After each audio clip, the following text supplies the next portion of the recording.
कैसे इन विदेशियों तक हरे राम हरे कृष्ण का भजन फैल गया। क्यों ये चर्च में प्रार्थना करना छोड़ हरि भक्ति की तरफ खींचे चले आए।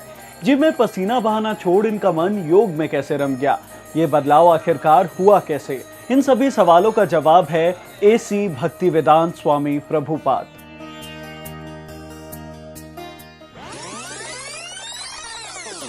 इस कहानी की शुरुआत होती है 23 अगस्त 1965 से। अटलांटिक महासागर की ऊंची लहरों को पार करते हुए एक जहाज जलदूत भारत से अमेरिका जा रहा था।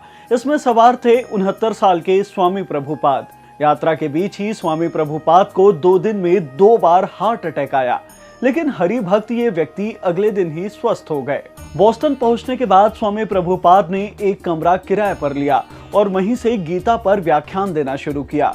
खुद प्रसाद बनाकर सभी को खिलाते थे।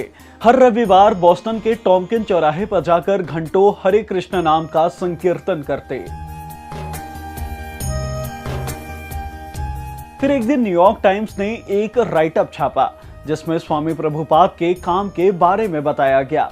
इसके बाद ही धीरे धीरे लोगों का स्वामी जी से जुड़ना शुरू हो गया और करीब 1 साल बाद 11 जुलाई 1966 में स्वामी प्रभुपाद ने एक सोसाइटी रजिस्टर कराई।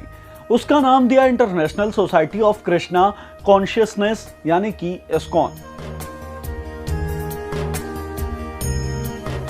स्वामी प्रभुपाद का जन्म 1 सितंबर 1896 में कोलकाता में हुआ था। जन्म के वक्त उन्हें अभय चरण डे नाम मिला। 22 साल की उम्र में उनकी शादी राधा रानी देवी से हुई।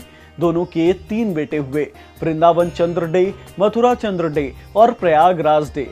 1922 में मायापुर पहुंचे और भक्ति सिद्धांत सरस्वती से दीक्षा ली। 1930 में महात्मा गांधी के सविनय अवज्ञा आंदोलन से जुड़ गए। बाद में वृंदावन गए और वहां एक मंदिर में रहने लगे। यहां उन्होंने गीता का पहले संस्कृत से हिंदी में और फिर हिंदी से अंग्रेजी में अनुवाद किया। फिर 1965 में कृष्ण भक्ति का प्रचार करने अमेरिका चले गए। यहां 1966 में इस्कॉन रजिस्टर कराया और इसी साल न्यूयॉर्क में पहला कृष्ण मंदिर बनवाया। लोग जुड़ते गए और साल 1975 में वृंदावन में भारत का पहला इस्कॉन मंदिर बनवाया। 14 नवंबर 1977 में जब श्रील प्रभुपाद की मृत्यु हुई तब तक इस्कॉन के 108 मंदिर बन चुके थे और अब दुनिया में इसके 600 मंदिर और सेंटर्स हैं। साल 1970 में श्रील प्रभुपाद रूस भी गए थे, लेकिन वहां की कम्युनिस्ट सरकार ने उनकी वेशभूषा को देखकर उन्हें होटल में ही नजरबंद कर दिया। लेकिन वहीं होटल में एक रूसी लड़के इवान ने उनसे दीक्षा ले ली और उसका नाम रखा गया अनंत शांतिदास। बाद में इसी लड़के ने रूस में इस्कॉन की मुहिम को आगे बढ़ाया। आज रूस में इस्कॉन के करीब 100 सेंटर्स हैं और हजारों कृष्ण भक्त इस्कॉन से जुड़े हुए हैं।